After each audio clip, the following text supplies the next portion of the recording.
Mwiriwe nshuti bakunzi ba Kantona TV Show, nk'ibisanzwe nongeye kuguha ikaze kuri Kantona TV Show, aho tugiye kugura ku makuru agiye atandukanye hirya no hino, aho turuze kubabwira ko i Bujumbura hongeye guterwa grenade. Andi makuru turibuze kubamenyesha nuko umwana w'imyaka 13 watewe inda n'umwana w'imyaka 15. Uwo mwana w'imyaka 13 akaba yabyariye mu bwiherero bwo ku ishuri. Andi makuru tubafitiye nuko umugeni yagiye mu bukwe amabono yose ari hanze, ikanzu yari yambaye mbega niko yari imeze. Amakuru arambuye ni mu kanya.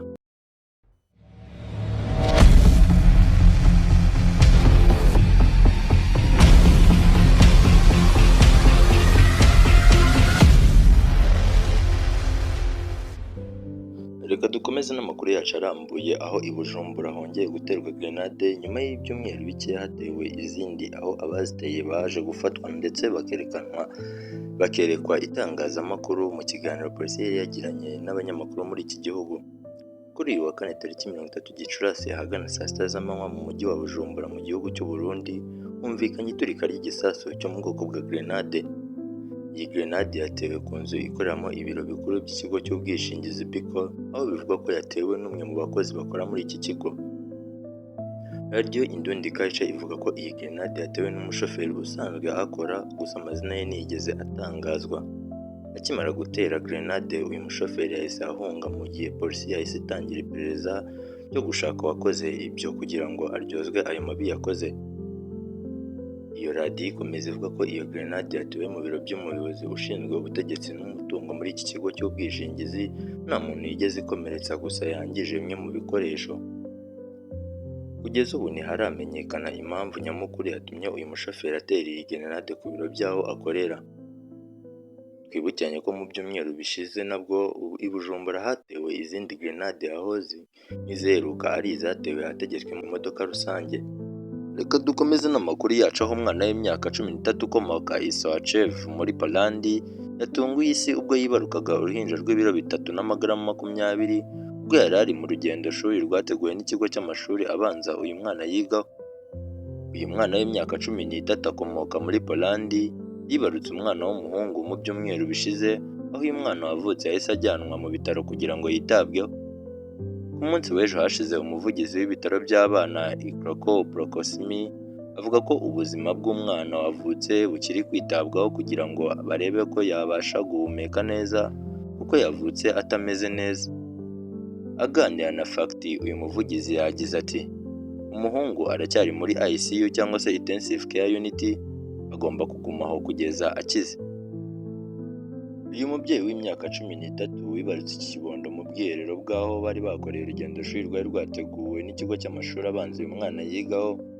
Igitangaje muri iyi nkuru ni uko uyu mwana wabyaye yatewe inda n'umwana mugenzi we ufite imyaka 15, aho uyu mwana amurusha imyaka 2 kuko uwabyaye afite imyaka 13.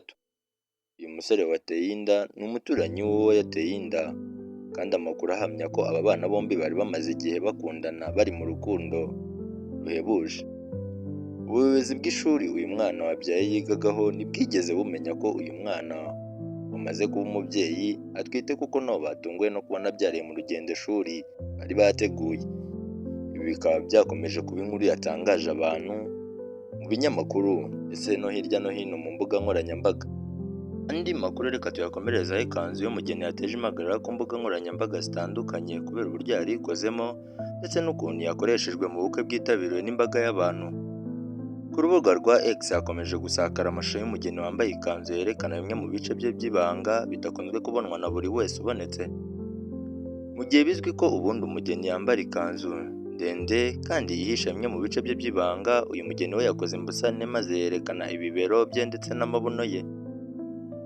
Mu bukwe bivuga ko bwabaye mu cyumweru gishize, umugeni utatangajwe amazina ariko ukomoka muri Nigeria yakoze agashya azana ikanzu yerekana ibice bye by'ibanga. Uyu mugeni ufite imiterere idasanzwe aza mu bukwe bwe yambaye ikanzu isatuye ku mpande zombi kuva ku mavi kugera hejuru ahajya amaboko.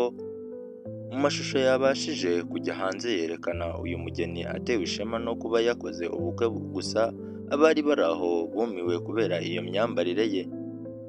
Abakoresha imbuga nkoranyambaga babashije kubona aya mashusho banenze cyane uyu mugeni bavuga ko yiyandaritse ku munsi we w'amateka.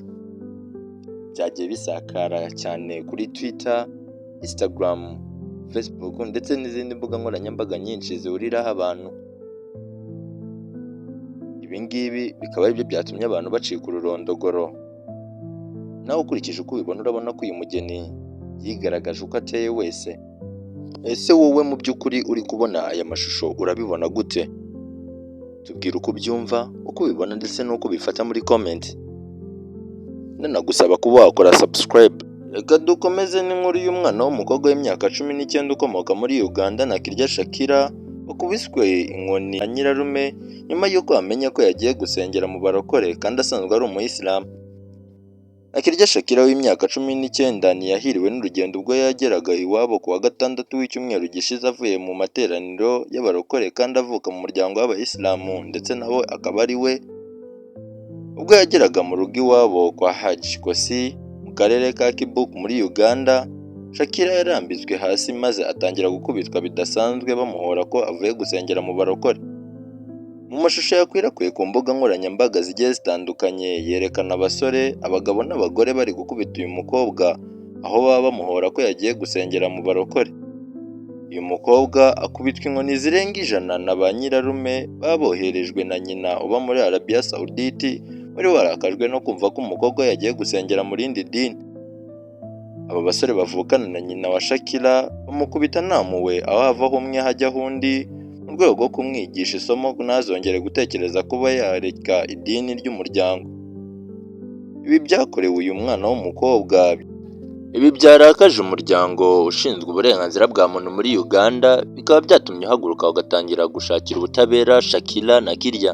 Kugeza ubu polisi ya Uganda mu karere ka Kibuku yamaze gufunga abagabo bagera kuri 7 bagaragaye mu mashusho bakubita Shakira nk'uko byemejwe n'inzego z'ubuyobozi. Ese wowe mu by'ukuri uri kubona aya mashusho urabibona gute? Tubwire uko ubyumva, uko ubibona ndetse n'uko ubifata muri comment. Nanagusaba kuba wakora subscribe, like, share na comment kugira inkuru zacu zizakara hirya no hino. Mwibutsa ko ikiganiro kuba yazibona show, kora subscribe, like, share na comment. Urabuduhaye inkunga ikomeye cyane kuri Kantona TV show. Murakoze. Amakuru yo nakagaruka kuri Kantona TV show.